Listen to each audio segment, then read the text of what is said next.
It's all about being able to pick yourself back up. This is a quote from today's guest on episode 61 of the Cutoffs and Coffee podcast. We are here, James and CT, as always, your hosts. And today we have on a legend. We have Tommy Hunter. He is a 16-year Major League Baseball pitcher. And over the next hour and a half, you're going to hear us talk to him about his stories, the things that he loved about his career, some things that he wishes he could redo. He tells us some hilarious stories about some things that are almost seem unbelievable and that couldn't be written. And he's going to bring you back to places that, he hasn't thought about in a couple years, but some things that he has reflected on, later in his career and realized how big some of these moments were. And, he takes us through and highlights some things and tells us about how important it is to fail and learn from failure in baseball. He says failure is super important and happens all the time here in this sport. And we see how Tommy is able to pick himself back up off the ground and how he's able to continue to move forward. And how even after this much time, he still loves playing baseball. He doesn't always love training for it. And he's been doing that with James for the last 3 years, but James has put him in a great position to be able to succeed. And Tommy is doing an awesome job this season so far with the Mets. We actually were lucky enough to catch him on a road trip where they're getting ready to play a game in Milwaukee. So we talked to him in Milwaukee in the hotel, and just kind of let you know the day-to-day grind that is Major League Baseball. Tommy's one of our favorite guests, one of our favorite people, been a fan of the show for a long time. First time we were finally able to get him on the podcast. So we know you're going to enjoy listening to this just as much as we enjoyed having the conversation with Tommy. All right. And today's episode is brought to you by the 5 tools, the foundations of baseball training. This is a program that I created to help baseball players or coaches learn more about the foundations that they need to set to develop into a 5-tool baseball player. So this covers speed training, what to do, what not to do, covers strength and conditioning. It includes a 12-week program for in-season training specifically. It also talks about how to develop rotational power, and that maybe med ball drills aren't what they're cracked up to be, and maybe just getting really strong and moving really fast is what you need to do and get a better swing, or get a better arm path, or practice your skill more. So if you're looking to learn more about baseball training, check it out at underdogfitness.com. Use code T3VELO for 50% off. That is the 5-tool foundation program for baseball training. And if you like what we're doing here on the Cutoffs and Coffee podcast, you can support us by following on Instagram, YouTube, anywhere on social media that you listen to your podcast, Apple or Spotify, and leave a comment. Share with your friends. If you took something from this conversation at the time that you love and you feel like people need to learn, the baseball players in your life, feel free to share that with us, because that really helps us out. And we appreciate you being here with us. And without talking anymore, here he is, the legend, Tommy Hunter. Enjoy. Tommy Hunter, the Tommy Hunter, man. Welcome to the show. Thanks for coming on Cutoffs and Coffee with us today. How are you? I'm good, man. Appreciate you guys having me. It's going to be fun. Yeah, man. Part 2 is going to be in person. We were talking about that this summer, so we'll have to make sure we do one in person, because I know we have a lot of fun when we're together. But for the people who need to learn a little bit about you, including us, there are some things that we don't know about you, I'm sure, even though all the time we spent together. Can you kind of let us know something that we need to know about you that we can't find from a Google? I usually say or Instagram search, but you can't find much about Tommy Hunter on Instagram anyway. So how about a Google search? Is there something that we need to know about you that we can't find? Yeah, I'm bad at the social media. It's kind of, I guess, the old head in me. I never really got into it, but I don't know. I grew up in Indianapolis, Indiana. I have an older sister who used to beat me up all the time. So I learned from a really young age of how to be humble in a slightly different way. But my 5th birthday, I wanted to be a Teenage Mutant Ninja Turtle, like any 5-year-old. I didn't want to be any specific Ninja Turtle. I wanted to join the group. I thought maybe I could make my way into it. And my grandmother got me lessons for judo as a response for it. And that became pretty much my first passion. So my sister had to take me down to judo lessons every day, or once or twice a week at that age. And she was like, if I'm going to take him down there, then I might as well do it myself. So she turned into like a 5th degree black belt. She trained with the U.S. Olympic team in Colorado Springs for the '96 Olympics. She destroyed me when I was younger. So getting into that, I got to participate when I was 10, 11 years old. Won a few matches here and there. I won the U.S. Junior Olympics in back-to-back years during that time span, and then started getting over to other sports because judo is a full-time one sport. I mean, you're either all in or you're not going to be able to handle it. And we traveled the country doing that, and then baseball, basketball, and football started up, and then I fell in love with baseball, and now pretty much, after going to high school in Indianapolis Cathedral, then going to the University of Alabama, I was drafted by the Texas Rangers in 2008. And then 16 years later, I'm sitting here with you guys and fortunately still playing the game. What color Ninja Turtle were you going to be? You said you weren't going to replace them. You were going to be your own. I was going to, I don't know. Like a mix, like a hazel. I don't know. Oh, okay. Okay. That's what they need. I think. No, something fluorescent, just so you could kind of, I don't know, try to stand out. Oh yeah. Yeah. I like that. I wonder if Master Splinter would be cool with that. No, probably not. You probably not. Yeah. Didn't, couldn't have you outshine anybody else. Right. That's wild, traveling, doing judo. I don't know if you can learn any skills in season, but if you can, is there anything that you're working on? Any skills that you're currently working on, or something that you've recently taught yourself? And it doesn't have to be baseball related. Doesn't have to be baseball. Good call. Man, I'm into gardening for some reason. It's like you can go down some rabbit holes on YouTube, and I fully dive into those. But we got into gardening TikTok and raised beds and just companion planning and stuff like that. This past off season, I got into sourdough bread making. Did I ever tell you about that, James? We were talking about the bread making, but I don't know how it turned out. What was the best loaf? I mean, it works. I can do it now. I know what to do. But during the season, the free time's usually spent well when the kids are around, and now we're in the road and we're in Milwaukee right now, but going back, the family will meet you there. So during the season, man, it's kids during the day, and then trying to give my wife a little bit of a break and then straight to the field. But some things I'm actually trying to do, incorporate some of the stuff that James has been working with me this past off season, trying to incorporate it into a way where I can kind of do something every single day, being ready to play. And that's been something that, is a learning process for me, not doing too much and, being overly sore and trying to still play. And then it's a good balance of, getting your work in and then still being able to play at in a big league game.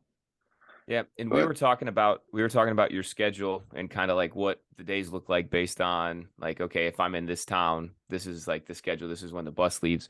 So like, where would you set up your garden? Is this something that you're going to be doing in the bullpen? And then is that like, do you bring your seeds with you on the road? No. This is something I'm going to do. I'm going to do at home. When I'm done playing, I gotta during the season, it's it just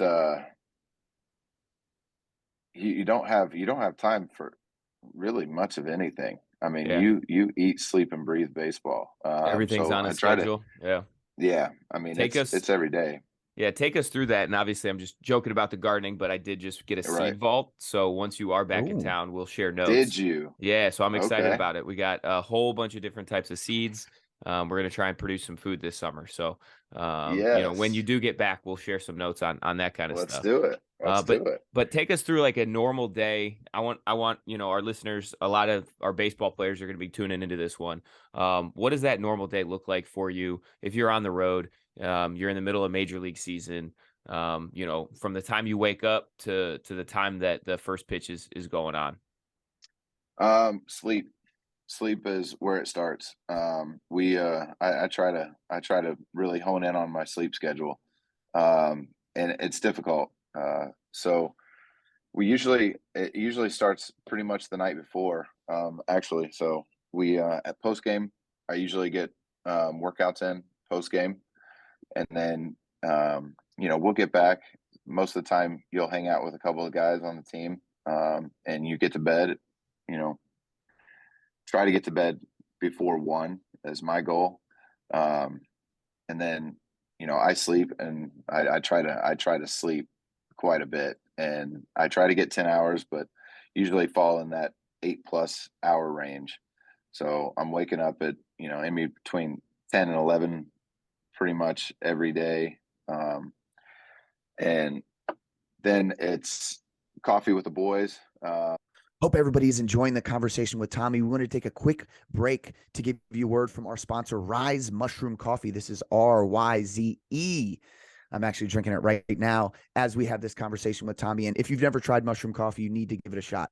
It has 48 milligrams of caffeine, so it's not as much of caffeine as you would get from a regular cup of coffee. So you don't get that jittery, anxiety felt buzz when you drink this coffee. But it comes with 6 superfoods, 6 mushrooms that is going to help you stamina, help your performance, help your stress levels, inflammation, digestion, and immunity. You got to give this stuff a shot. RYZE. You Google it, it'll send you to their main page. And once you get some Rise Mushroom Coffee, at checkout, you put in the discount code Cutoffs and Coffee, and you get 15% off your order. Pretty good deal. I love it. James love it. Give it a shot. And back to something else you love, the Cutoffs and Coffee podcast. I wake up, call, I got to get the phone calls with family done, in the morning, and then usually have a bus. We have a 6:40 start tonight. So our first bus is at 12:45, and then you have early hitting, which I'm not a part of. My day usually doesn't start until until 3:30. So we have a 3:30 stretch. But you got to get there in time to do all your prep work, to get your bodies moving, do all that kind of stuff. So you're looking at probably 2:00. I think there's a 2:00 bus, and I'll be on that one. Getting all your prep work done, getting all your just everyday maintenance stuff in, as in stretching, foam rolling, going through, core warm-ups, and then you're out on the field at 3:30. You're going through your throwing program, and then after that, our day's pretty much shut down until game time. So you fill it in with, there's meetings the first of every series. You'll go over every batter on the team, give you strengths, weaknesses, things that plays well for you, and things that the guys aren't necessarily looking for, or holes that they have that you can exploit with your stuff. And then game time at 6:40. The game goes on, and then a workout after the game, and then rinse and repeat. And it's every day. You got to be able to control the heart rate, the emotions a little bit. And that, you've taken a decent amount of reps at it. What are some of your keys there? I could imagine a young guy showing up to the facility at 12 o'clock and being juiced. I know when I was playing, we used to have a guy, I'd come in with my suit and tie on, and dudes would be drenched in sweat from the warm up. 6 hours before pregame, just guys who hadn't done it a ton. Right. What are some of your, what are some of your kind of touch points throughout there? And then what are you able to do to really control yourself before, you need to go out there and let it all go? We get after it right when we get there. There's I don't know what the science behind it is, but there's a 4-hour window from getting your work in. Right. I don't know what the exact science behind that is, but that's kind of like the rule of thumb that I think, we use. And that's why we set up our, stretches and stuff 4 hours prior to the first pitch. So a lot of guys get in there and get sweating right away. I mean, it's pretty, just like what you said. Now, me personally, I don't like doing that. But you do have to get in, get some, get some movement going, get some blood flow working, and then get out there. But yes, there are different people react differently. So, and there's different schedules too. So your hitters have way different times than the pitchers, and it just coexists at 6:40 when it starts. So I want to kind of take it back a little bit. One question, that I don't think I've asked you, and we've spent a lot of time together, is at what point, take us a little bit farther back into your high school or maybe college. At what point did you realize that, like, oh, I can make a career out of this sport? Like, I throw this baseball pretty damn hard, and I think I can make it in the big leagues doing this. I was pretty motivated. I had a lot of good players around me from an early age. I grew up playing with Lance Lynn, Josh Lindblom, Drew Storn. There were some other guys around the city that were, pretty good. Guys that played D1 baseball. We had a pretty good summer ball team as well. So that was kind of like one of those things. Growing up with some of the guys that I was able to grow up with, pushed me. And then, vice versa, you're pushing them. So it kind of happened that way. But I've always felt like I was pretty good. I tried to, put myself in the best situations most of the time with, progressing. I got to play on a USA team and in college. I tried out for one in high school and didn't make that. So there's little stepping stones that happen along the way where, either you reach or you don't reach that motivates you to get to the next level. And I just kind of kept using that, like going to my high school, trying to win a state championship, failed. Then taking that to college and trying to win a national championship. Got to the super regionals my freshman year. We got beat, didn't go to Omaha. So it's kind of just using failures as, failures to launch. I'm continuing to strive to finally win something. I've had 3 runner-up rings, been a part of 3 teams that have gone to the World Series and, haven't won. So I think failure in baseball, failure in anything makes you stronger. And that's pretty much what I've used to, put myself where I am today. You have a greatest or most memorable failure that sticks out in your mind to the point of, yeah, I made a huge shift as soon as this happened and learned from it and kind of took off? I think that USA team kind of made it to a point in my mind that I can do this, but I need to be better. That was the first one that kind of really hurt. And I think that's the one you remember the most. Mm-hmm. I realized that, playing with some of the guys that I was in that trial with, I mean, it was Andrew McCutcheon and Justin Upton, Lance Lynn was there. I mean, once you start playing with that kind of caliber of players, you realize that, okay, I can do this. And then not making the team, it's like, all right, okay, all right, let's go. So that was the first one for sure. Yeah. Fill us in too a little bit, because I want people to hear it. So you took us in earlier in the conversation, kind of from, played in Indianapolis, the USA team, went to Alabama, was drafted, then 16 years later, I'm here. Right? Can you fill in some of those gaps for us? Because I mean, you got a wild story, and there's currently a YouTube video out that says Tommy Hunter is the coolest, and like that is the name of the YouTube video. And so like a lot of this story is reasons why, James and I think Tommy Hunter's the coolest, right? So like fill the listeners in a bit on, on how you got really to where you're at now from as much of the stories you've talked us up to. Yeah. It basically, baseball's a failing man sport. I mean, you look at the best hitters in the world, they fail 7 out of 10 times. And it holds true for, pitching as well. I started the very first pitch I ever threw in the big leagues was a ground ball to first base. I run over to catch the ball. Chris Davis is playing first. Alex Rios is coming down the line, and we collided at first base. And I've never seen this happen.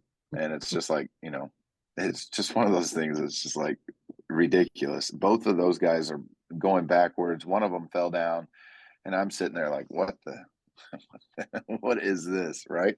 The guy looks at me, he says, pitcher's interference.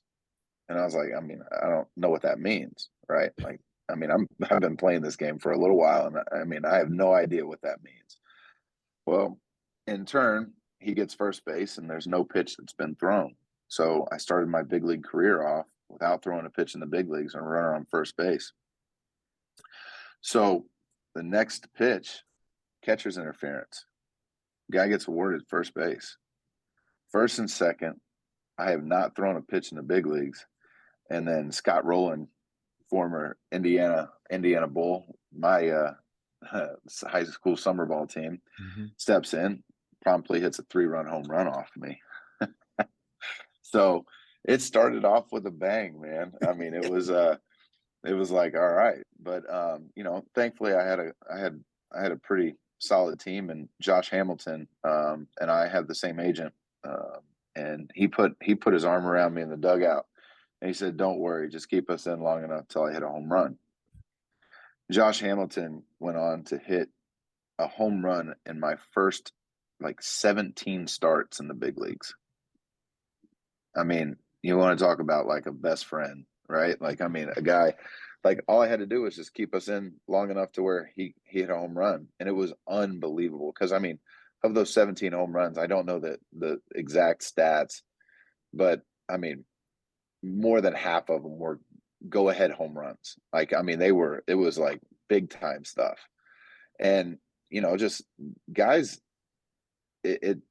they give you these they give you confidence. Your own teammates, like they build you up, man. They're behind you, supporting you, and that was, the Josh Hamilton thing, man, was crazy. And then also the start, and then there's a few other things that's happened since then. I gave up Ken Griffey Jr.'s last ever home run. I'm a trivia question somewhere, for sure. It was his 630th home run, I think it was, and I was the 499th different pitcher he had a home run off of. I mean, that's incredible.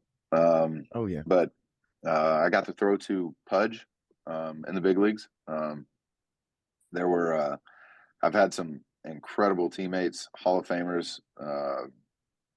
It's now looking back and like even talking to you guys, it's one of those things you start to remember some things, and that you kind of took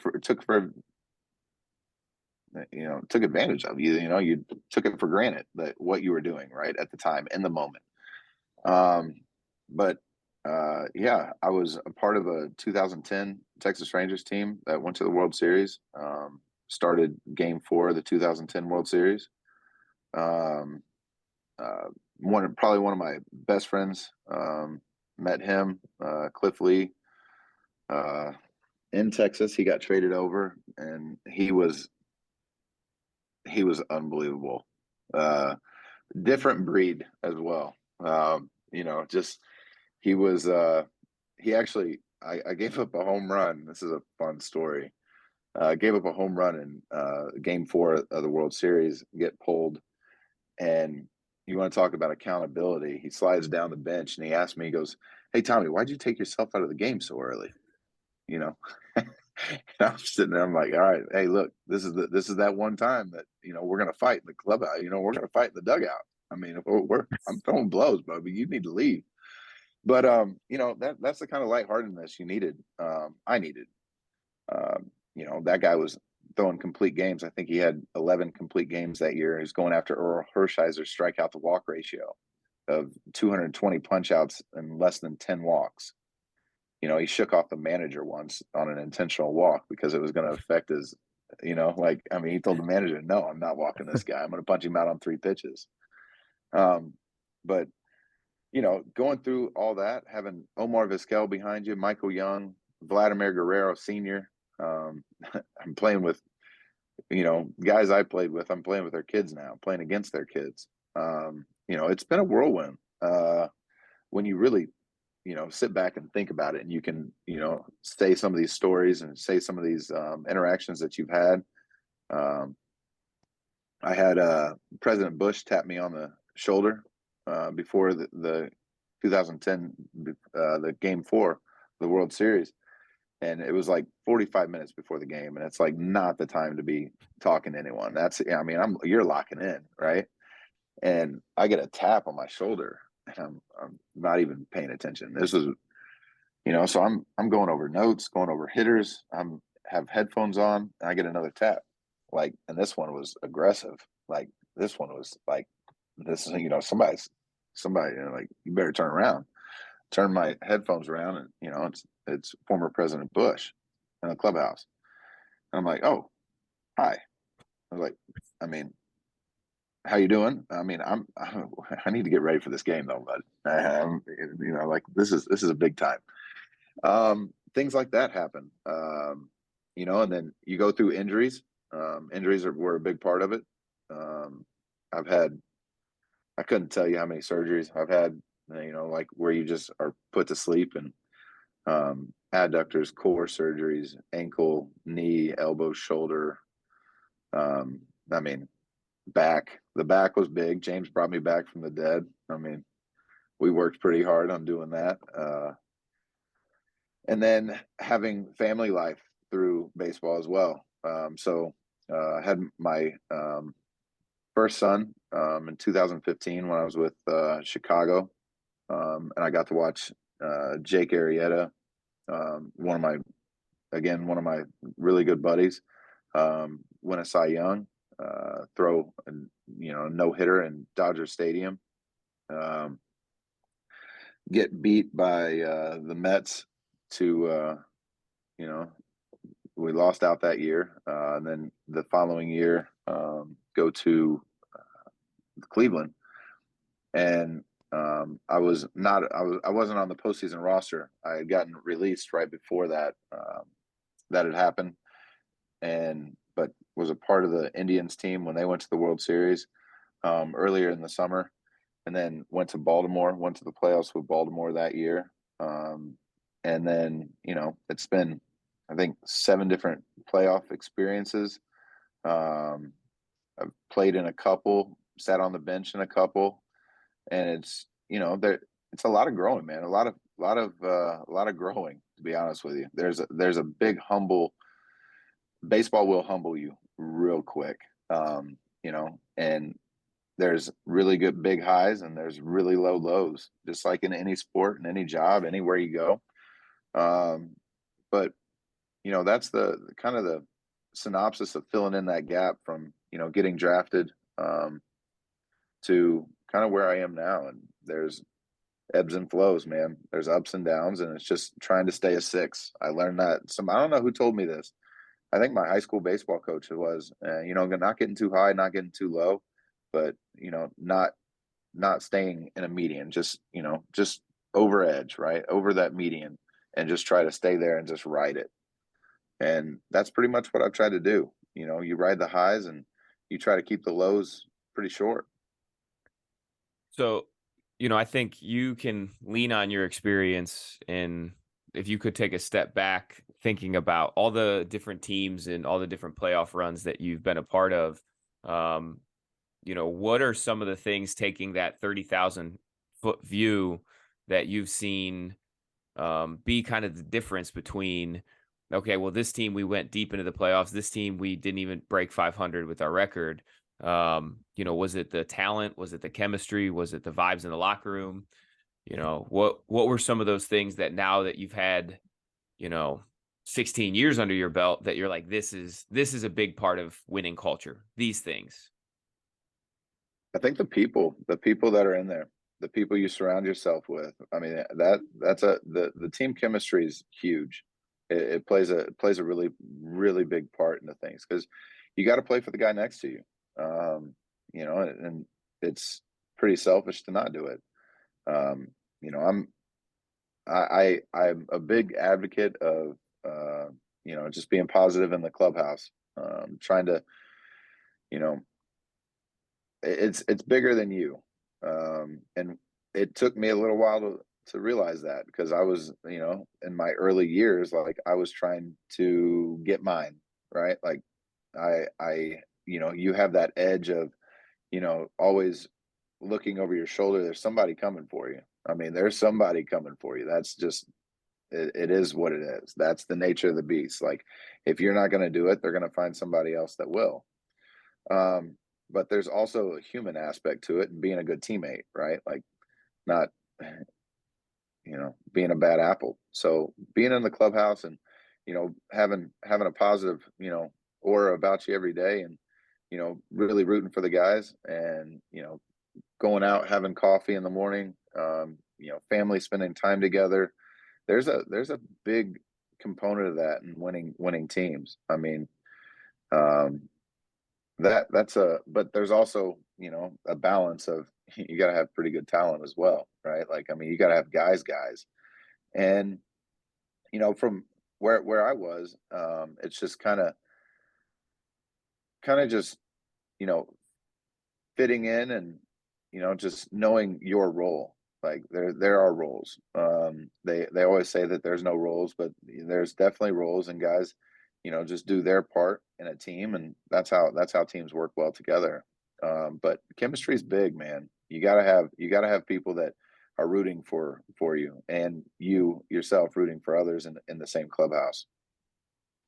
So it's fair to, sorry, CT, it's fair to say that you're probably a locker room guy, right? You come into the gym, the gym chemistry elevates, right? Everybody's in a better mood. We know when you get here because you honk your horn. The whole building shakes. It's wild. But you elevate the level of the training around you, but you don't always feel great. Like, we've gone through some shit, right? Like, we've had some days where we've had to pick you up off the floor. But at the same time, like, you didn't let the other guys in the group see that. How important is that, and how did you develop, like, being a locker room guy? Because, like, it's not easy probably to, like, always put that out there, that, like, hey, I'm here for everybody else, as well as, like, I'm here to get my own work in. I think you kind of grow into it. It's not, it happens organically. I mean, you guys threw that word out, and I was able to fit it in right there. But it really does.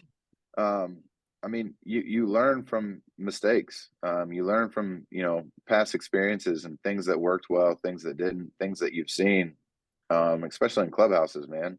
Like, I've seen fights. I've seen, there's all kinds of things that happen in clubhouses that, not everybody's going to agree on. There's debates. There's, you come from so many different backgrounds, different in baseball, specifically. I mean, you come from a lot of different countries, different.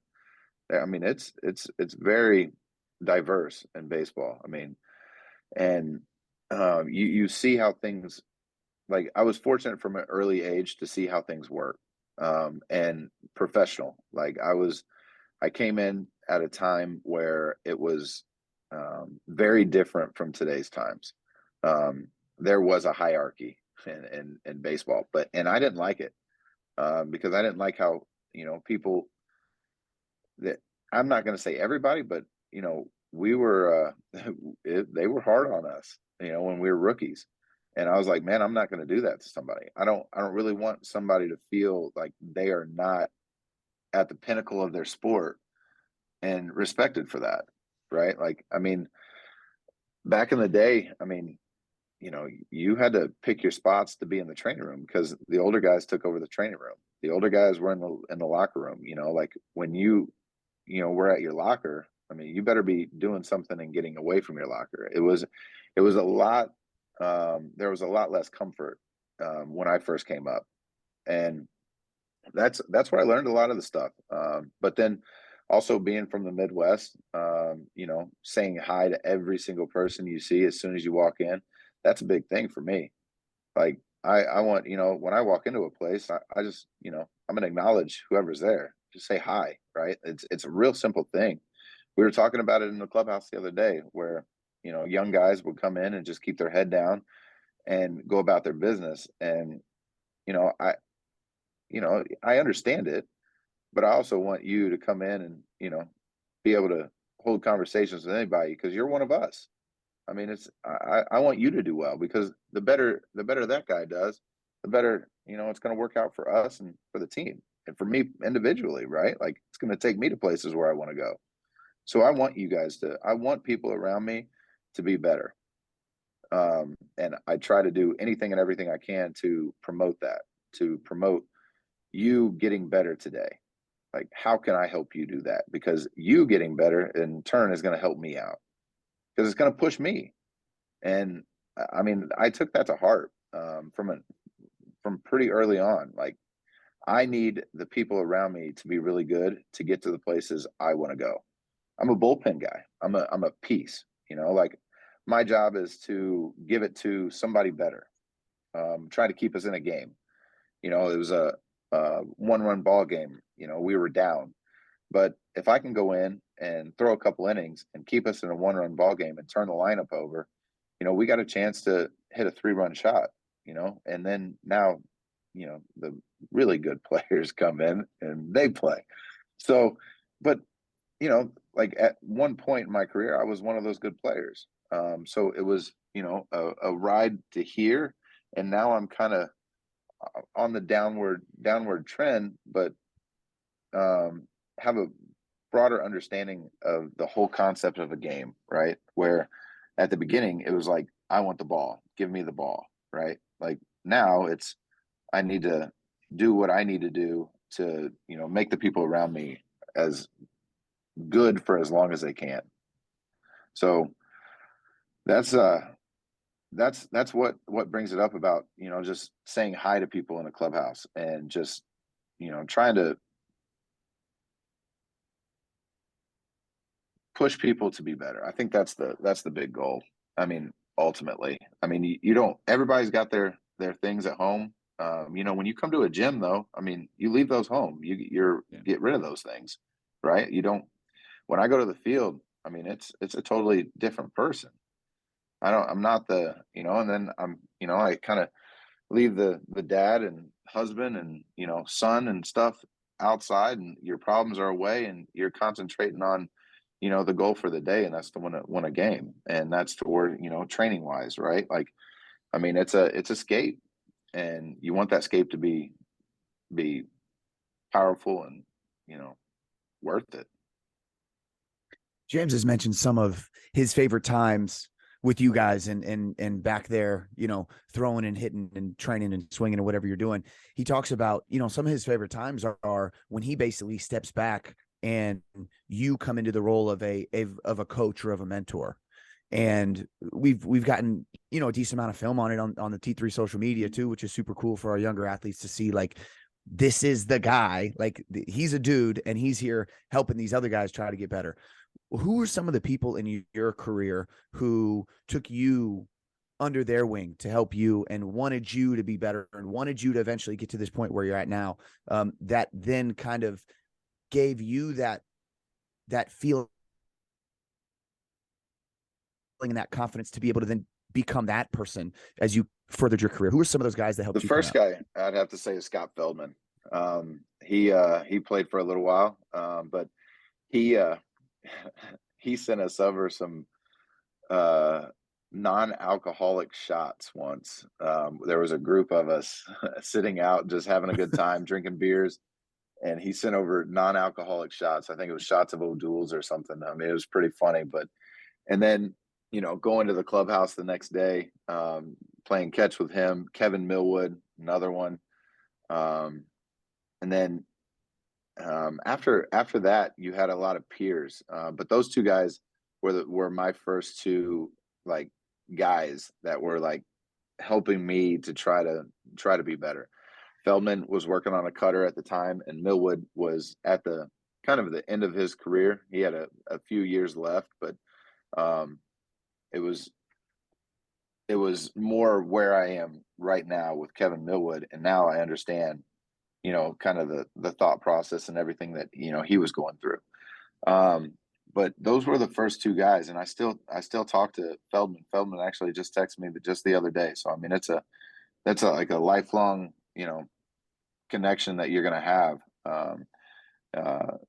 And after that, it was Cliff Lee. Cliff Lee was a pretty big part of that as well, because there were some times so this was all in Texas as well. So I mean, it was Feldman, Kevin Millwood, and then Cliff Lee towards the end of my Texas tenure. But those guys kind of helped me a lot. Cliff Lee taught me little things about holding the baseball the same way every single time. Little tips and tricks that help them, right? And pass it on to you, and then hopefully you can pass that on to other people, because that's kind of like what it's all about. You just there's a give and take. Like, you're going to take as much as you can, but now you're at a point to give away some of that information. But those three guys pretty much were my first three guys that like helped me out and gave me little tips and tricks, and kind of put that confidence in me. And then I go to Baltimore after that. I played the first year, lots of ups and downs in Baltimore after that trade. We had myself, Jake Arrieta, Jason Hamill, Brian Mattis, and Zach Britton were our starting five, I think, that year. And 4 of the 5, after the first 3 rounds of the rotation, we all found ourselves in AAA. Our AAA rotation literally was our opening day roster for starters. And so that's growth, right? Like, I mean, you get kicked a little bit, you get knocked down, and it's all about getting back up.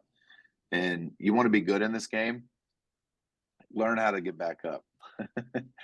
That's a thing, man. But that, like I said, you can apply this to anything in life. You're gonna have failures. You're gonna get, knocked down. It's about getting back up every single time. And that's where I think, success has come from, is, just standing back up, coming back into the field every day. I mean, because the thing with baseball is you're at it every single day. So you could, give up a grand slam, yesterday, and you're waking up and you still have to try to get ready for the game today. So you got to forget that stuff, come in the next day and try to win a ball game. And that's growing. But then again, you have guys like the guys I mentioned that help you through those things. And, like, hey, why did you do this? Why did you do that? You should have just gone here. And it helps you just grow as a player. Those guys are important, man. And I understand the value of them. And that's why sometimes, to take it back to like what we were just talking about, coming into the gym, making people feel comfortable. That was big for me. And, that's another thing that these guys kind of helped me out with. So one thing that we've talked about in the gym is kind of like your approach and your mindset towards like training in the off season in general is similar to like the approach Seabiscuit took in his training. I think that'd be right? a good. Yeah, Dude, I love it. Yeah, I mean, I love it. dude's a thoroughbred, right? He's not going to get Go on a horse hard. anytime soon. No. But just the idea of like, okay, I have to resign myself to being uncomfortable for a long period of time. At a certain point, the uncomfortableness of like this training environment is going to be swapped out for the next thing that's uncomfortable, which is just like traveling all the time, being in hotel rooms, getting to the field at 3, not playing until 6, maybe not getting in the game until 8. How does that mindset for you kind of help you get through, I guess, once you shift right from, okay, the off season's uncomfortable, it has to be in order for me to keep playing. Like, what's the next like mind shift once you go into spring training, because you have to kind of turn that off, right? You don't want to compete with guys in the gym anymore. You need to do what you need to do. So how do you like turn that off? And what's that like shift for you once you get into the season, right? We're probably 4 or 5 games in right now, but that's after a month and a half of playing spring ball. So we're already like 2 months in from, downshifting the training into like, okay, now I'm doing what I've been training for. Right. Yeah, no, the Seabiscuit approach, I love it. I watched that movie and I was like, man, that hits home. Like the off seasons are, I don't like them. I mean, I can't even sit here and tell you, like, I mean, but I know, like, the reward at the end, right, is where once you see that and once you see like where it could be, that's what can push you in the off season, right? Like you got to just grind through it. That's what I was telling James about this off season. This past off season is just I need to just show up every day. I mean, if I can show up every day, I know that you're going to have something for me. And you're going to be pushing me to do things that I probably don't want to do, but are probably necessary for me to get to where I want to be. And that was, seeing if I can, play another major league season. But yeah, there's definitely a transition from off season to playing. Like, I mean, our schedule is a little different than a lot of the other schedules, high school, college schedules. But it's pretty much the same, right? Like, I mean, it's a lot for a high school kid. It's a lot for a college kid. There's school, there's, other things, that come into play. But for me particularly, the spring training is rough as well, right? Like I'm getting older. That it's they're long days.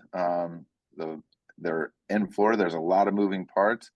But staying with everything, that was the goal this year, was to have a transition from off-season workouts to being in game shape and ready for the season. And that's something that, James, you and I talked about it. And then DC, our strength coach for New York, we had talked about it. And we started doing like micro workouts towards the end. So we're doing a little bit every single day now. And that's just to try to keep it going to where you can still be fresh to play, but you're still getting, some of your workouts in. There's guys that they try to get in. We try to work out heavier deadlifts, reverse lunges, rear elevated lunges, like all that kind of stuff on the nights you pitch. So those because most of the times when you throw, most of the time, some of the time, you'll be down the next day, and that's the best chance to get a good workout in. But yeah, that off season transition into playing in spring training is pretty tough. And one thing that a lot of people don't realize is just putting spikes on, how much it changes. We walk on a lot of concrete. That's what I was going to ask about, Tommy, because I know we've talked about that a bit. I mean, you got to practice this. Like, I mean, your feet hurt. Like, I mean, it's, we're walking on concrete in between fields, and, it's just the younger days, I was probably skipping and doing cartwheels there, but now, I'm asking for a golf cart to get in between because, I mean, you can't walk, right? Like, I mean, this isn't it. But, there's little things that I've learned over the years of where, just walking in grass and minimizing as much time on concrete as you can and spikes, and then getting the spikes off immediately as soon as you come back in, right? Or grounding yourself and throwing outside in bare feet. I mean, it's been a big thing, actually. There's been a lot of guys that have been doing it, just bare feet throwing. But there is a transition and there is a way to do it. And if you don't do it right, you will get hurt. I mean, it's inevitable. Like, I mean, I've had many off seasons where this was before pre-James, because like I was out in Arizona, torn obliques, torn adductors during spring training. But trying to lift heavy and lift crazy, disc herniations early on, from trying to take your off-season workout into the season, where you're adding so much volume in the season there's gotta be a give and take, and you have to try to figure out what works for yourself. Because I mean, performance on the field is ultimately the only thing that matters. So how can I be the best on the field today? And then you come up with a formula to get that working, and then you implement it and you do it again and again and again. And proper preparation prevents piss poor performance type of deal. Somebody said that once.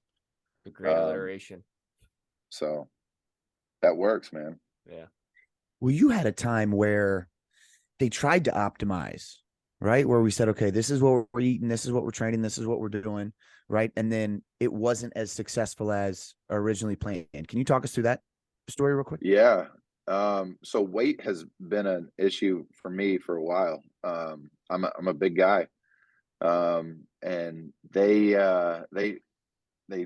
put me in a pretty much a program, man. I went out to UC Irvine with a smaller group in Baltimore, and got in the best shape of my life.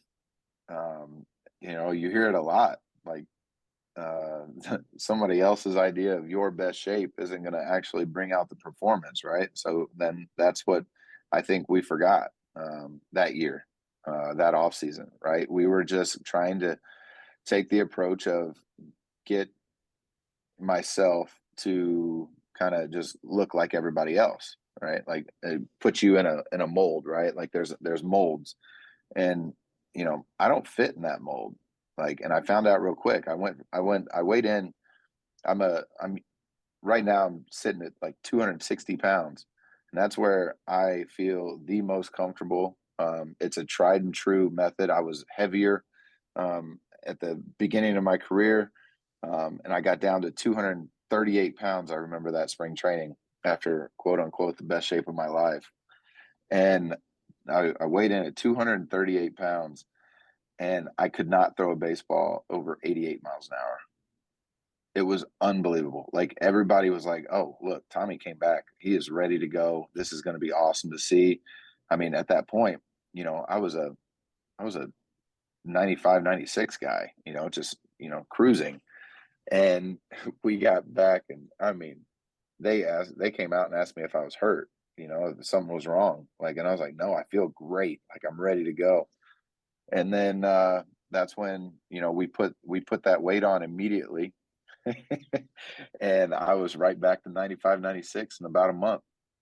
So mass equals gas for some people. I know CC Sabathia went through a similar transformation, similar, results. It's happened before. But, you don't know until you try. And then that's when I realized that, I'm optimizing, myself at this weight.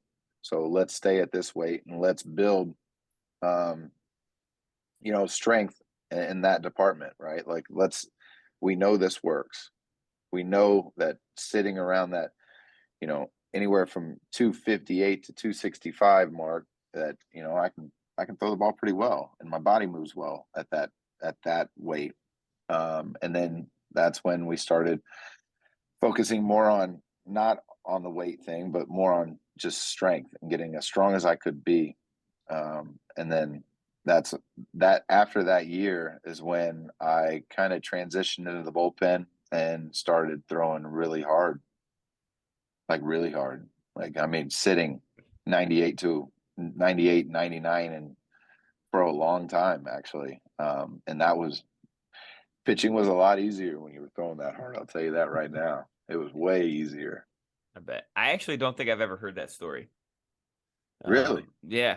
I mean, I've always been anti you trying to lose weight, and you'll make comments like, "Hey, summer's right around the corner. It's time to get ready for beach season." I was like, "Stop it.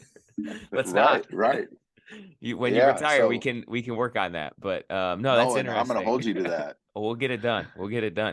I mean, Well, you got James, CT in your corner and me, we got Let's you. go. We got you. My whole thought when he tells that story is like, so, and I don't know all the specifics, but I imagine the person saying this is the thing to do was never doing the thing you were doing in the first place. Yeah, probably right? wearing There's a tight like polo. there's some like psychological disconnect there where some, people in a position of influence, let's say, think that they know the best for the person when the person knows better, because the person is the one doing the thing. Right. And so it's always so funny to me when I hear those conversations. You're going to take a player at the highest level of the sport and then try to make these huge changes. And then you want to be, and again, I don't mean this in any disrespect towards the individuals who are pushing you in that direction. Right. But it's like, you're not throwing the ball 98 miles an hour.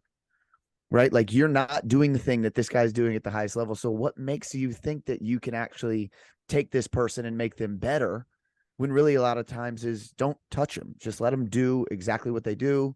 Make sure they're not hurt, make sure they feel good, and they can go out there and throw gas. Right. I don't know what that is. I think maybe it's in our profession, I think like strength coaches want to legitimize their position. Right. I know what's best. I can do this. This is my role. This is my job description. So this is what I'm going to do.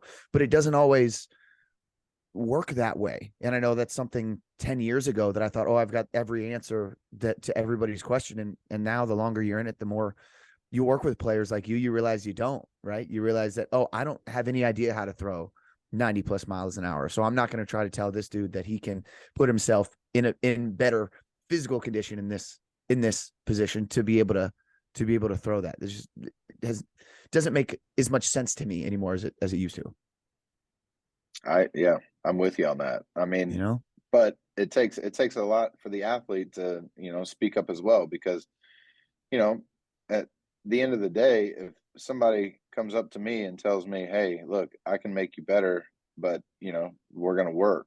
And I'm like, okay, like, I have no problem putting that into, into the goal system. And, like, we're going to go and we're going to work. Right. And we're going to see how that pretty much works. I mean, but everybody's wanting to be better, and there's not like a real fault. And if you don't know that something doesn't work, I mean, you're going to find out real quick. Right. And I think that's where, understanding of going through this situation and going through what I went through, I understood that, okay, that is not for me. I mean, that it's just not for me. So let's, and you're in control of your own career in this. Like, I mean, everybody's going to want to try to help you and give you, the best advice that they could give you. But ultimately, I mean, it comes down to you. It's, like, you do what's best for you, because you're the one that's going to have to, lay your head on the pillow at the end of the night. Right. Like, I mean, these, they're there to help. They're there to, encourage and, make you better. But sometimes there's got to be some dialogue between, coaches and players of like, this is what I'm going to do because I know it works. Right. But you have to learn that. And that's where I've come to the, through these kind of obstacles, I'd like to say, I mean, you start to figure out who you are. Right. And that's who you try to become. And it's your narrative. You're writing your own story. Right. And you can use the people that are trying to help you and find the people that are, that it works for you, and then get rid of the others. And now, and you don't want to look back because it works for me. Yeah. Yeah. And you don't want to look back and think, well, what if I tried this? Right. I think that's another part of the story, right? All the time, man. You're going to have that in the back of your head. You got to get rid of it. I mean, you got to keep going forward. But yes, I always look back and like, what if this, but put your, big boy pants on and, step through the door. Like, let's go to work. Right. Like, I mean, that's the only thing you can do. You can get back up every single time. That's your choice. You can get back up. Yeah, man. That fires me up. You talked about that a couple of times, just getting back up. And so to that point, I know there was a point in your career after a surgery, back surgery, I believe, where you didn't think you were going to play anymore. Right. And I heard you talk about it on an interview, and you said, like, yeah, man, I was done. Right. It was just like I was going back and playing with the kids, and some things ended up happening, and I felt a little better about myself, and I thought I'd give it a shot. Can you take us back a little bit and talk us through emotionally what it was like, when you were in so much pain and you had your, countless back surgeries, right? And you thought that was the end of your career. Do you remember that time and kind of what you were going through? And then, Oh, immediately. look at us now. Immediately. Oh yeah. I mean, when it happened, it happened. So it was probably the highlight of my career. The best single day in baseball I think I've ever had was I got my first big league hit. And I mean, I'm telling you, man, like I've been waiting for this forever. Like, I mean, I don't care. It was literally the coolest thing I've ever done in baseball was get a big league hit. That's the only thing I wanted to do. And I ended up getting on first, Freddie Freeman. We were in Atlanta on first base. The next guy flies out. And then Jonathan VR hits a home run, and I got to round the bases in a big league ball game, score a run. And then oxygen for sure. I needed help. I mean, it was a long way around. Like, I'm not used to that, right? Like, and the emotions of it were way more than what I was ready for. I don't think I've ever been that excited on a baseball field, ever. It taken me like 14 years, 15 years, something to get my first big league hit. So I get to the dugout, and I mean, I'm dragging ass, man. Like, I mean, I'm hurting, right? And there's 2 outs, and the guy strikes out on 3 pitches. So 3 outs, and they're like, "Hey, Tommy, you're in. Like, we need you for another one." And I'm like, "Oh shit!" Right?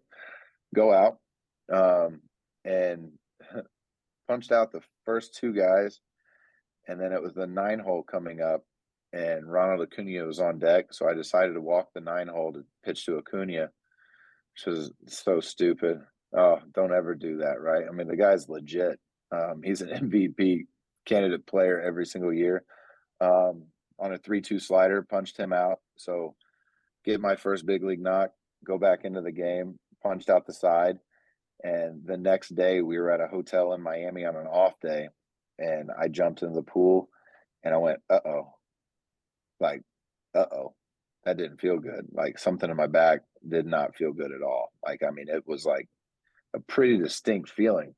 So I was like, all right, I'm going to bed, going to bed and roll out of bed that night. And I had 6 herniations on 3 different levels.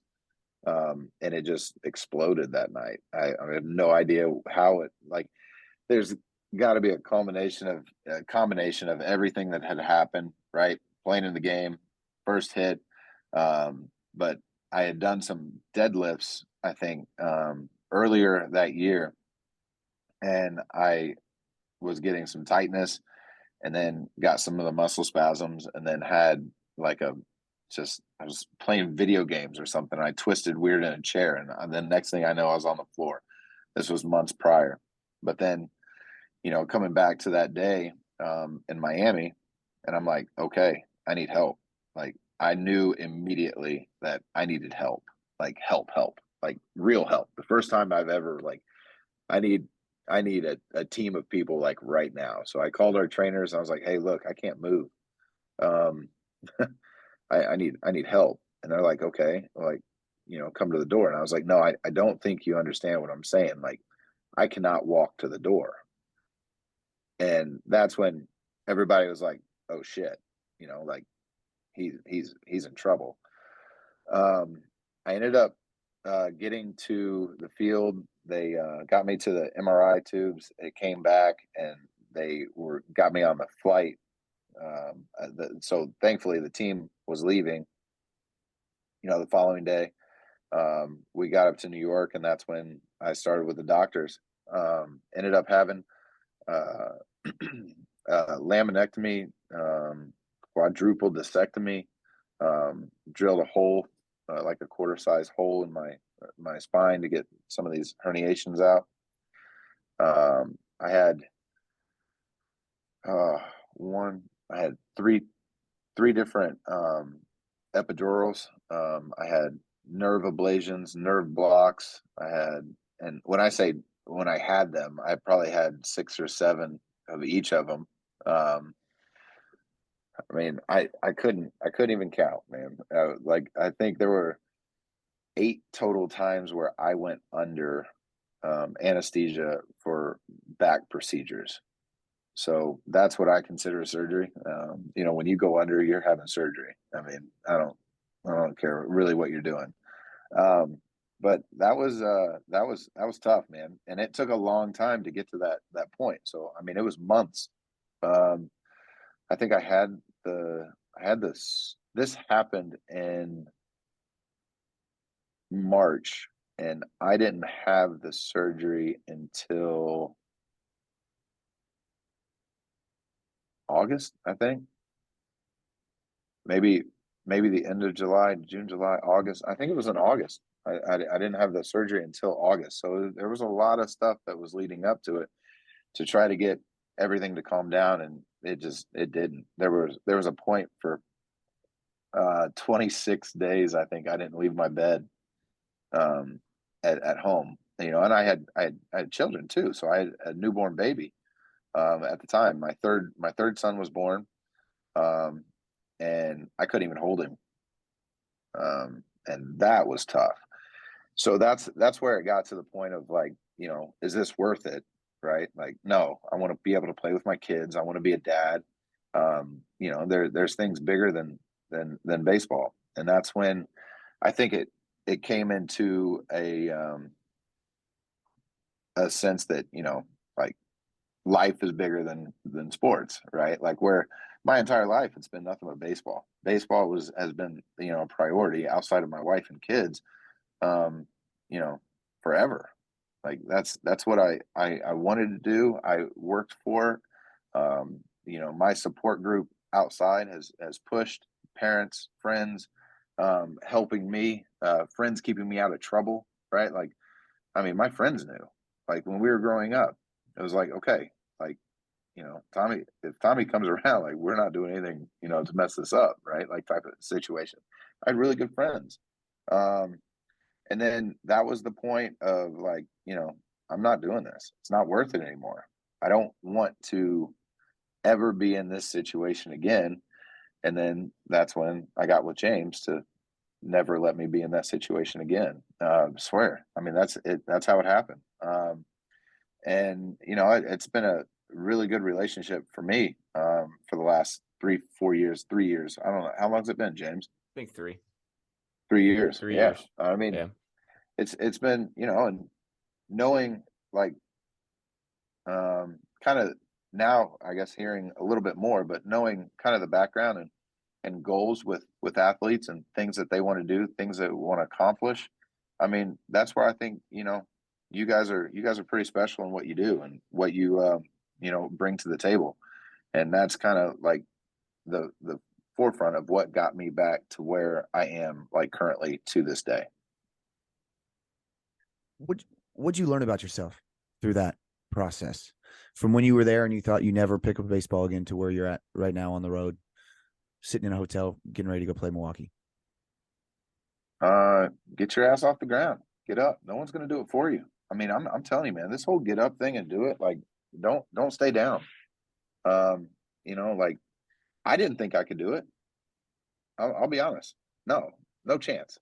You know, and then you meet people that, you know, become a big part of, you know, like, what you're doing, right? People that believe in you, people that are I had the lady Dawn that did a lot of my rehab stuff, got me back in the plot. He's like, I mean, there were times, man, you would sit there and, like, I would be in so much pain you would just cry.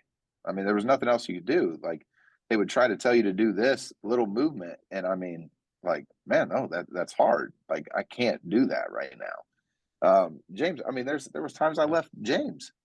I mean, I was like, man, hey, look, I'm done. Like, I physically cannot do this right now. And it was like little things too. It's crazy. Yeah. And you had to just work back up. And it was a step ladder. It was stepping stones, man. You had to build back up. And then we started deadlifting. How crazy is that? Like, remember I told you the first time, I was like, there's absolutely no way I'll ever do that ever again. As long as I live. I know what that put me in.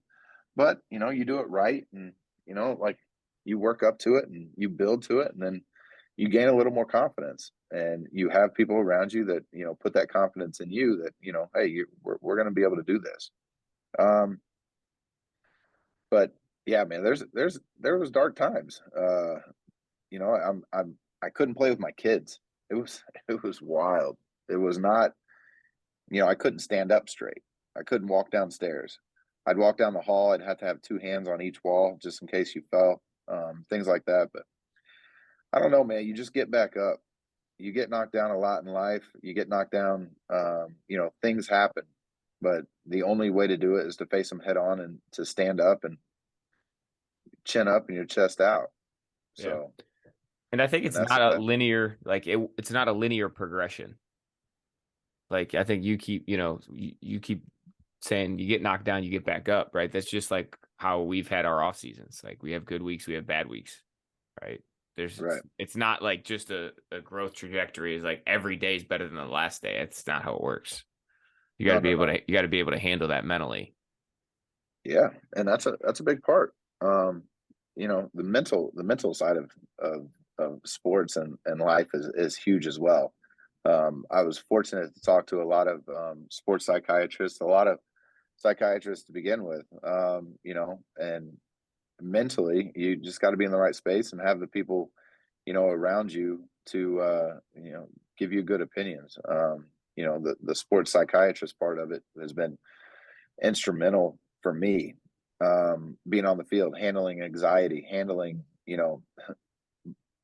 depression. Like, I mean, it's tough giving up a walk-off home run in a visiting city, and then having to go see your family right after the game, right? Like I just kind of let these people down, and it's like I got to go see them. And it's changed now, that my kids are watching it, and I gave up a home run yesterday, and my oldest goes, "Why did you do that?" Right? Like, just couldn't comprehend. Like, usually you wouldn't do that. Like, why would you throw the ball there to where you could hit it so hard? It's like, all right, I mean, people make mistakes, buddy, and we gotta learn from those and try not to do that again, right? Like, nobody likes losing. And he was like, "Yeah, I sure don't." He goes, "That was hard to watch, Dad." I was like, "Oh man," my grandmother, it looks like it was a tough day at the office. It's it's very important. And like I said, baseball humbles you very quickly. I mean, but there's other aspects that, you can be humbled by as well, that you can take the same advice from this and apply to. And, like mental health is a big part of the game as well. I will advocate for that. I promise you, because it's another thing that's put me where I am. Being able to handle situations, anxiety, being able to get back up. Like, I mean, I can't tell you how many times I've repeated that right now, but I mean, you talk about it, and like I'm reliving some memories now, and that's literally what it is. Be a gnat, never stop. Pessimism, like just get after it every single day, and don't stop. Is that a new perspective shift in these last couple of years, or have you always had that mindset? No, I want to be a pest. I want to. I really do, because you're not going to forget it, right? Like, I mean, you're not. And if you are, keep coming back every single day, like, I mean, you're going to get better, period. I mean, that's just the way it is. You're going to learn something new every single day, and, just relentless, just get after it. And that's, it's hard, right? Like, I mean, there's a lot of things, like waking up and going to the gym every single day. I mean, it's not easy. There's days that you don't want to do it. But the days you don't want to do it are the days that you probably need to be in there. Being a gnat, man. Yeah. You show me shit, I'll show you gnats. I was just talking about it yesterday. The way is usually through, right? And I know, James, you're that book, The obstacle is the way. Obstacle is the way, Ryan right? Holiday. But same It's a good idea, one. right? Yeah. It's usually the thing that you Yeah. don't want to do the most is the thing that you need to do to be able to take yourself to that next level. And that's hard for a lot of people to do.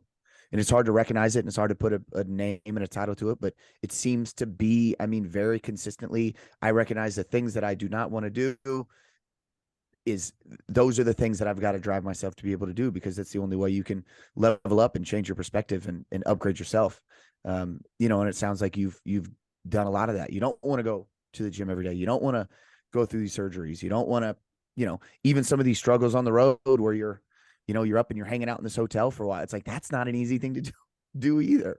Right. Yeah. And I think a lot of people might, kind of look at it and be like, oh, you know what I mean? Like, is it that hard? But it really very consistently in and out of hotels. I mean, not sleeping well, training after you throw. I mean, those are all really hard things to do that 99.9% of the people don't do. That's why 99.9% of the people aren't in, Major League Baseball. I mean, it's cool. You've been, the travel's nice. Don't get me wrong. The travel's nice. I mean, we're staying in 5-star hotels. I mean, we're flying private. I mean, it is, but it does take a toll. And that's the other thing. You never thought you would ever be able to get sick of, luxury hotels. Right. Becoming bougie about going back through the airport and going through TSA. Like, I mean, we don't do that. We pull up to the runway, we hop on a plane, we're on our way. Waited on hand and foot. But it is long. I mean, we have, I think we have 17 days off. I think I was trying to figure that out real quick. I think it's 17 days off, I think, in 6 months. So it's every day. It's every day. And only 3 of those days are consecutive. Man. And that's the All-Star break. Yep. And we've talked about, I think a lot of people obviously understand the importance of recovery, but you literally do not sleep as sound when you're not in a comfortable place like your bed at home. I mean, tons of research has been done. And so, I mean, and that's another thing, hotel room after hotel room after hotel room, even though they're very nice hotels, you still are never able to recover as much because your brain doesn't turn off because it's protecting itself. So you're not going to ever sleep as well in these nice hotels that you would at home. And just the fact that you're away from that for so long and so consistently and for such a long duration is a really hard thing to do, which a lot of people, I would imagine, think, just like we talked about, oh, no, it's okay, you're in these nice hotels. Yeah, but anybody who's done it for a week, 2 weeks, 3 weeks, I think the longest I've been in hotels was 8 weeks at a time. And the only thing you want to do at the end of that is get home and lay in your own bed. Right. I know. And even the other part of it is, even when you get back to whatever your home city is, you're in an apartment.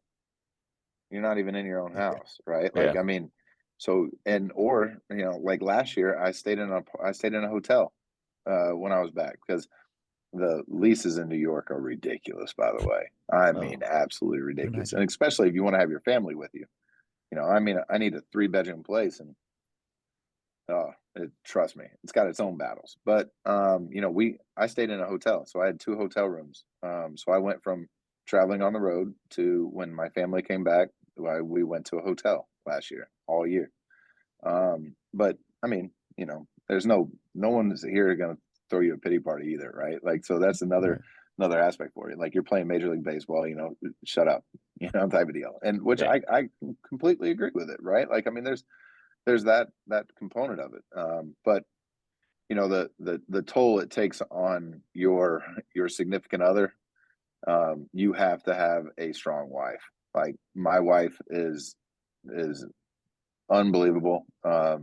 She's at home right now taking care of 3 kids, 7, 5, and almost 2, in a few weeks, actually, and all boys. And it is a complete mess at that house. I know it is.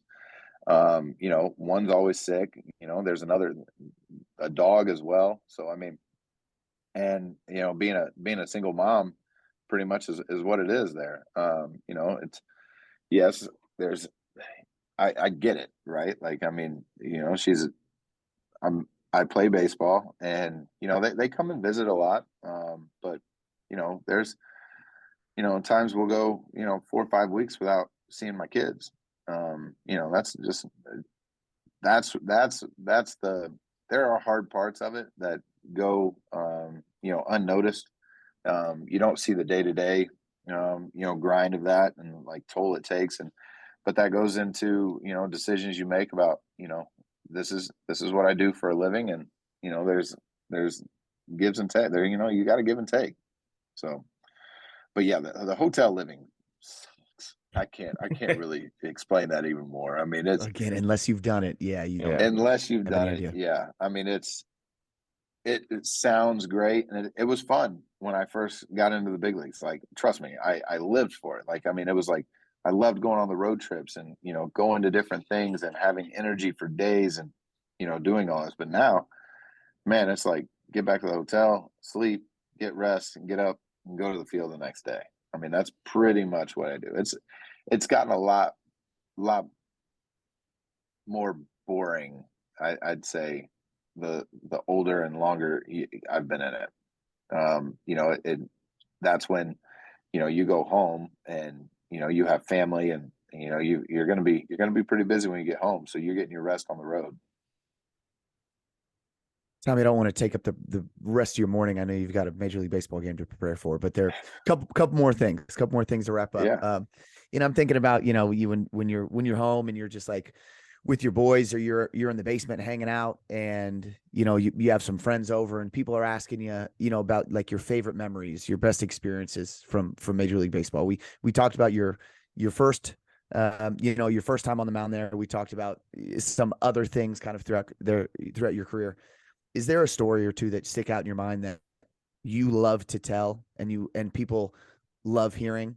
And if that is, like, what is your favorite story, or something that you will continue to tell people when they ask, or tell your kids as they grow up? What, just a really great memory from, your first 16 years in the league that people listening would want to hear. I think it was my first oh shit moment. Like a legit oh shit. Like, what am I doing here moment? And it happened against the Yankees in the first inning. I think it was my third start in the big leagues. So I was supposed to be okay, right? And I remember coming set, and I remember checking the runner at second, and I looked and I was like, well, it's Derek Jeter, and I went, oh shit. And I looked home and I was like, I mean, it's A-Rod in the box, right? And I was like, oh shit. And I stepped off the rubber. I was like, oh my God, what am I doing here? Right? Like, they picked me to do this. They have messed up, right? Like, I am not the person for this job right now, right? Like, and I was like, man, like, and you kind of got to snap out of it real quick, though, because I mean, you got to get it done. You got to try, you got to figure that out right now. And I remember stepping off, and I was like, all right, man, like, this is it. Like, I mean, this is what we have done for my entire life to get to this moment. And I was like, this is the moment, right? Like, and it was crazy to like, that was wild. I ended up probably giving it up. I don't know exactly what happened right after that, but I remember we ended up losing that game. So I was 0-2 with like a 16 ERA or something after my first three starts. They sent me down to AAA. AAA was in the playoffs that year, and I was throwing in the AAA playoffs, and I ended up throwing a complete game in the AAA playoff to send us on to the next game, next round, next series, whatever it was. And then they shut me down. The team, they said, all right, you're done. You're done pitching for the year. Just enjoy the last few games. We ended up losing the international series in AAA, and I didn't get called back up to the big leagues for September, which is kind of unusual because I made my debut on August 1st, but I had thrown a lot. I had over 200 innings that year in my first year of professional baseball. I went from high A, Bakersfield, California, to AA Frisco to AAA Oklahoma City to the big leagues, all in 3.5 months. My first 3.5 months in baseball. So I only had, it was a fast track to the big leagues. And then I remember having a conversation with my dad right afterwards, because I thought I was going to get released. I thought like when they sent me home, I was like, man, they're not calling me back up to the big leagues. I was like, they're just going to get rid of me. Like, I guess it's over. Like, I had my shot and I lost. Legit thought that's what was happening. And then I was talking to my dad, and he was like, so what are you going to do? I was like, well, I mean, I don't really have another choice, right? Like, I'm statistically like one of the worst pitchers on the team right now, after my first 3 starts. So, I mean, the only thing I can do is get better from here. I mean, I don't think you can get much worse, right? Like, I mean, honestly, like, and being a realist, like, it can't get any worse. And he was like, so what are you going to do? And I was like, well, I'm going to figure it out, or I'm going to go do something else. Like, I'm going to put all my eggs in one basket. And that's when it turned. And then 2009 came, a couple of injuries, in 2009, but I ended up going, I think, like 9-6 or something. I don't know exactly. I'm not really good at the whole stat thing, but 2009 got back up to the big leagues after a big oblique injury in spring training. Got back to the big leagues, threw some games, and then 2010 is when it kind of took off. But it was that moment against the Yankees, and then that conversation with my dad about, like, what are you going to do? Are you going to keep playing baseball? Are you going to give this everything that you need to give it to be good? And that was my oh shit moment, man. I'll tell you, I'll never forget it. I know the feeling, and it was an awful feeling too. Like, oh shit, like, this is it. Like, I'm doing this right now. It was almost like out of body experience, man. It was wild, and I've never had anything like that since. And then it was pretty comfortable after that. After that point, like, I tried to get Jeter to sign a ball during his last game, because I was there for Jeter's last game. He was playing Baltimore. I was there for some other cool milestones, no hitters, David Ortiz bashing the telephone with Dustin Pedroia sitting right next to him. I don't know if that's a pretty big thing everybody always remembers. That was in Baltimore. I was there for the riots in Baltimore. No fans in the stands, first time ever.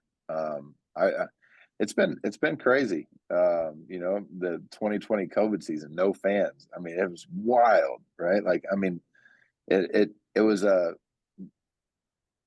crazy to understand the impact that fans have in games, because it's a real thing. Right. That's 100% a real thing. Like, there's no way you can't fake it. I mean, like, you can give, but the energy that is put on by fans is just incredible, especially when it's sold out. Like, you do things that you never thought you'd be able to do.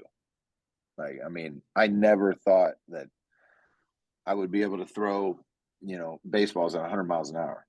Never did. I got to do it against Dustin Pedroia in Fenway. That was another one. It was like the 12th inning of a game. We had already gotten in a fight in the game. Benches cleared. I mean, tensions are high in Fenway, packed house, and they brought me in extra innings to shut the door to win the game, and I climbed it. I went 99, 100, 101 to end the game, and it was like, I mean, I couldn't wipe my ass for a week after that, but I mean, like, I mean, it happened. And, that, I think my wife has a picture of it, like, on her phone, like, cause I mean, it was one of those things like, okay, everybody, like, eyes opened, right? Like, okay, that was it. Yeah. But yeah, those are probably my 2 favorite, like, aha moments, like, that I've had in my career. Awesome. Last question, man, to wrap up. What's the future look like for you? What's Tommy Hunter's future? Man, I don't know. We've been talking about it. I talked to James about it a lot. I've probably talked to you about it.